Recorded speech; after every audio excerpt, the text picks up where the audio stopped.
Hello everyone. I hope you all are fit and fine. Just now your first terminal examination is completed and I hope you all have done well in the examination and all will get good marks. Now we are going to start our syllabus for the next term, and from that we are going to start the first chapter. The name of the chapter is Glimpses of India. In this chapter there are 3 parts. From that we are going to start first part, A Baker from Goa. The name of the writer is Lucio Rodriguez. So let's start. The activities are given that no need to do. Okay, actually that already you have done in the past. So that this thing no need to do. You know very well that in which part of India grow tea and coffee, that you know very well. Then what images of people and of places come to your mind when you think of our country. Okay, of different state and states people we come to in our mind when we think of our country, right? And what parts of India have you lived in or visited? You have visited many parts of India and you have plenty of or many names for the tourist destinations. So these things we are not going to do. Now let's start the topic or the chapter. The first chapter or the first part of the chapter is A Baker from Goa.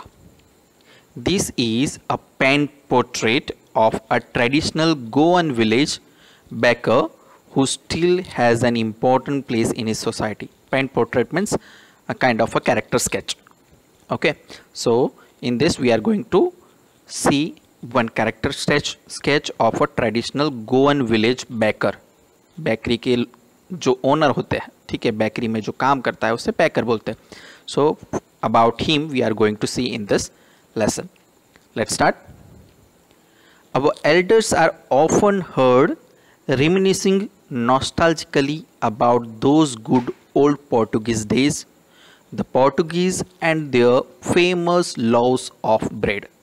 Okay, reminiscing nostalgically means thinking fondly of the past. ठीक है, जो हमारे elders थे means the poet, the writer is talking about himself, his elders. Okay, वो बहुत इसके बारे में सुनते थे, अपने पास्ट के बारे में, पोर्टुगीज डेज के बारे में. कब? जब पोर्टुगीज लोग ब्रेड बहुत पसंद करते थे. Those eaters of laws might have vanished, but the makers are still there.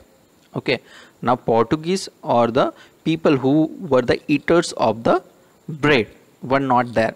Okay, were have been vanished. Vanished means disappeared, but the makers of the breads are still there. We still have amongst us the mixers, the molders and those who bake the loaves. ठीक है, अभी भी poet जो writer है वो बताते हैं अभी भी गोवा में वो मिक्सचर्स जो केक बनाने के लिए या ब्रेड बनाने के लिए जो मिक्स करते थे आटा और सब कुछ, वो लोग जो moulders means who give shapes to the bread को जो शेप देते थे वो लोग, और जो बेक करते थे ब्रेड को, वो सब लोग अभी भी वहाँ पर मौजूद हैं. Those age old time tested furnaces still exist. Okay, and the furnaces जो भट्टी जो यूज़ होती थी वो आज भी मौजूद है. The fire in the furnaces has not yet been extinguished. It means that जो बेकरी तब चलती थी, ठीक है, जो फर्नेसेस जो भट्टियाँ तब चलती थी वो अभी भी बुझी नहीं है. इसका मतलब ये नहीं है कि तब की जलाई हुई अब भी जल रही है. इसका मतलब उनका बिजनेस अभी भी बंद नहीं हुआ है. The third and jingle of the traditional baker's bamboo heralding his arrival in the morning can still be heard in some places.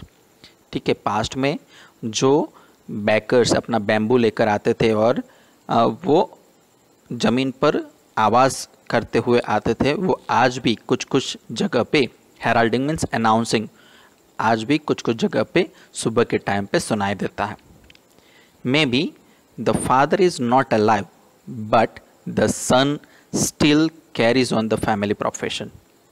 ठीक है, राइटर बताते हैं कि शायद जिन्होंने ये बिजनेस स्टार्ट किया था वो अब नहीं रहे, पर उनके जो बच्चे हैं, ठीक है, उनके जो वंशज है वो अपना फैमिली प्रोफेशन आगे बढ़ा रहे हैं। These bakers are even today known as padder in Goa. This you have to remember. You can be asked in 1 mark question. The bakers of Goa are known as padder. ठीक है, आज भी उनको पैडर के नाम से पहचाना जाता है। During our childhood in Goa, the baker used to be our friend, companion and guide. He used to come at least twice a day. ठीक है, जो बैकर थे गोवा में, जब राइटर छोटे थे तब की बात है, चाइल्डहुड की बात है, तब वो दिन में 2 बार आते थे। Once when he set out in the morning on his selling round and then again when he return after emptying his huge basket. ठीक है, वो 2 बार आते थे, सबसे पहले सुबह में जब वो बिजनेस के लिए जाते हैं तब, और शाम को लौटते टाइम जब उनका बिजनेस हो गया है, ठीक है, और उनके बास्केट जब खाली हो गए तब वो वहाँ से गुजरते थे। The jingling third of his bamboo woke us up from sleep and we ran to meet and greet him. ठीक है, और राइटर और उनके फ्रेंड्स क्या करते थे, जो बैम्बू का जो जिंगलिंग साउंड उनको सुनाई दे तुरंत ही वो अपने बेड से खड़े हो जाते थे और उनको विश करने के लिए, ग्रीट करने के लिए उनकी तरफ भागते थे। Why was it so? Was it for the love of the loaf? Not at all. ठीक है, वो हमें क्वेश्चन कर रहे हैं कि आपको क्या लग रहा है कि हमको वो ब्रेड बहुत पसंद थी और ब्रेड वो हमको देंगे इसलिए हम भागते थे? नहीं, बिल्कुल भी नहीं। The lodge were bought by some Paskin और Bastin, the maid servant of the house. ठीक है, वो ब्रेड के लिए नहीं भागते थे। क्यों? क्योंकि ब्रेड तो पास्किन या बास्टिन जो उनका मेड सर्वेंट था वो लेकर आता था। What we longed for were those bread bangles which we chose carefully, sometimes it was sweet bread of specially make। ठीक है, launched means desire। वो क्यों भागते थे? वो इसलिए भागते थे ताकि उनको ब्रेड बैंगल्स चूज़ करने को मिले, केयरफुली वो चूज़ कर सके, क्योंकि वो कभी कभी स्वीट होते थे, क्योंकि उसको बहुत ही अच्छी तरीके से पकाया जाता था। इसलिए वो सुबह में उठ के वो पैडर को मिलने के लिए भागते थे। The baker made his musical entry on the scene with the zang zang sound of his specially made bamboo staff। ठीक है, और बैकर आते ही वो अपने बैम्बू से, बैम्बू जब ज़मीन पर ऐसे पछाड़ता है तब आवाज़ आती है जंग जंग, वो सुनकर सब लोग वहाँ पे इकट्ठा हो जाते हैं और वैसे पैडर की एंट्री होती है। One hand supported the basket on his head and the other banged the bamboo on the ground. ठीक है, एक हाथ से वो बैम्बू को ज़मीन पर पछाड़ता है और दूसरे से अपना बास्केट को संभालता है। He would greet the lady of the house with good morning and then place his basket on the vertical bamboo. We kids would be pushed aside with a mild rebuke and the loaves would be delivered to the servant. ठीक है, बच्चे वहाँ पर इकट्ठा हो जाते थे, इसलिए वो जो पैडर होता था उनको जेंटली पुश करके उनको वहाँ से भगाता था और जो सर्वेंट्स है वो वहाँ से जो ब्रेड चाहिए वो लेकर जाते थे। But we would not give up. ठीक है, पर राइटर और उनके फ्रेंड्स जो थे वो गिव अप नहीं करते थे। We would climb a bench or the parapet. Parapet means low wall, छोटी सी वॉल हो उसके ऊपर वो चढ़ जाते थे। And peep into the basket somehow. Peep means look, और धीरे से उसके बास्केट में नज़र करते थे। I can still recall the typical fragrance of those loaves for the elders and the bangles for the children. ठीक है, वो पैडर जो होता था वो ब्रेड था बड़ा बड़ा, वो किसके लिए लाता था? एल्डर्स के लिए, और जो बैंगल्स होते थे, स्वीट्स होते थे, वो बच्चों के लिए लाता था। Then we did not even care to brush our teeth or wash our mouths properly।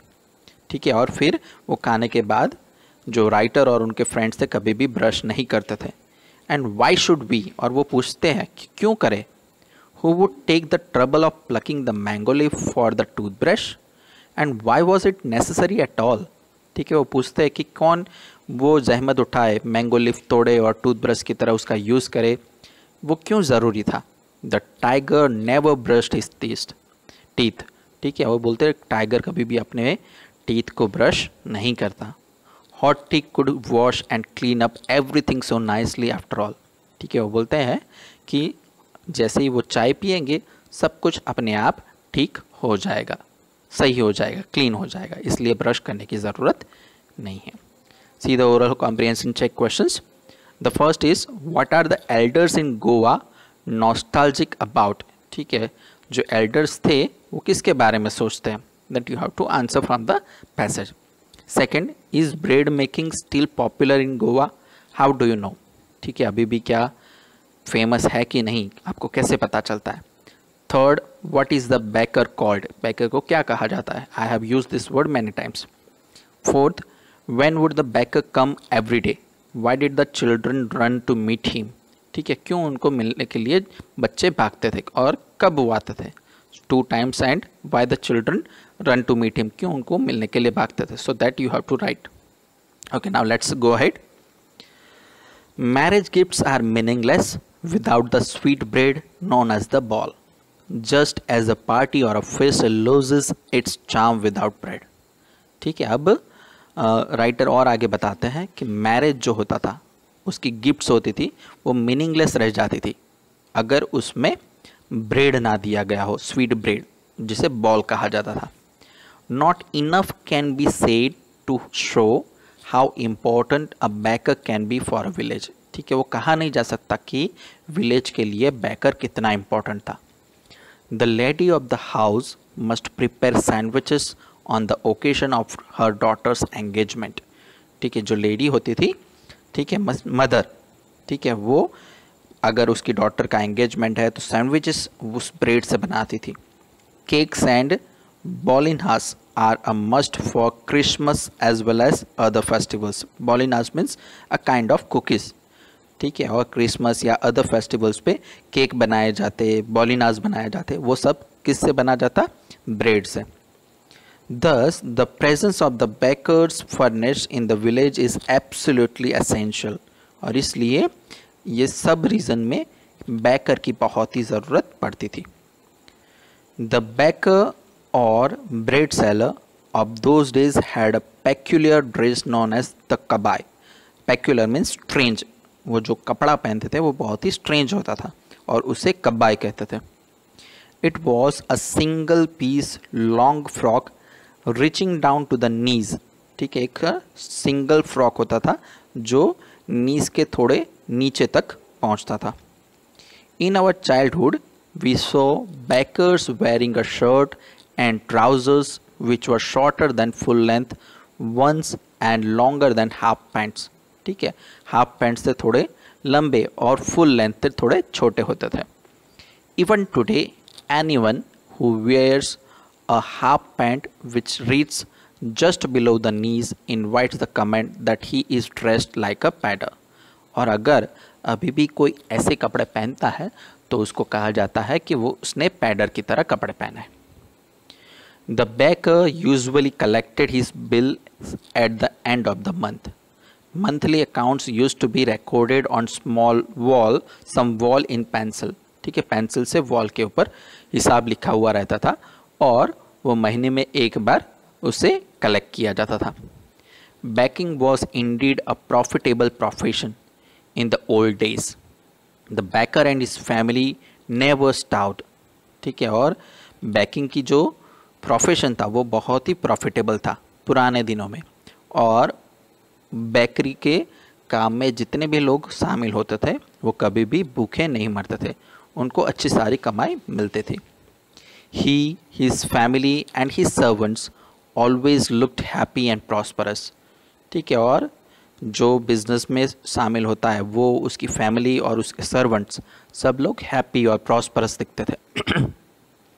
Their plump physique, plump means fat, okay, pleasantly fat.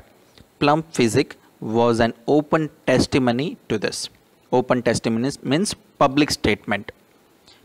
Even today, any person with a jackfruit like physical appearance is easily compared to a baker. और आज भी अगर गोवा में कोई मोटा दिखता है तो उसको बेकर की साथ कंपेयर किया जाता है.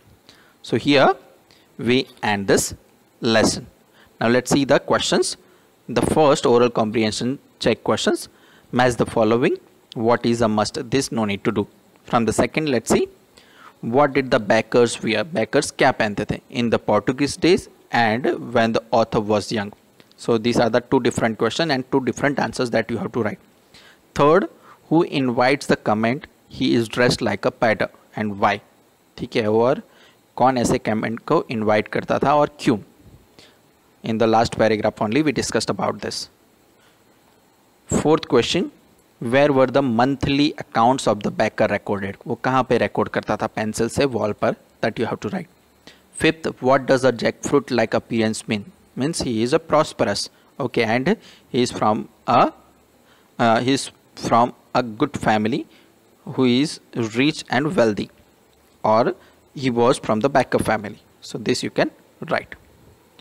Okay, now see the thinking about the text. Which of the statements are correct? That no need to do. See the second question, is bread an important part of Goan life? How do you know this? This you have to do. So this many questions you have to write in your notebook. So here we end this topic or the first part of the chapter Glimpses of India. Thank you and have a nice day.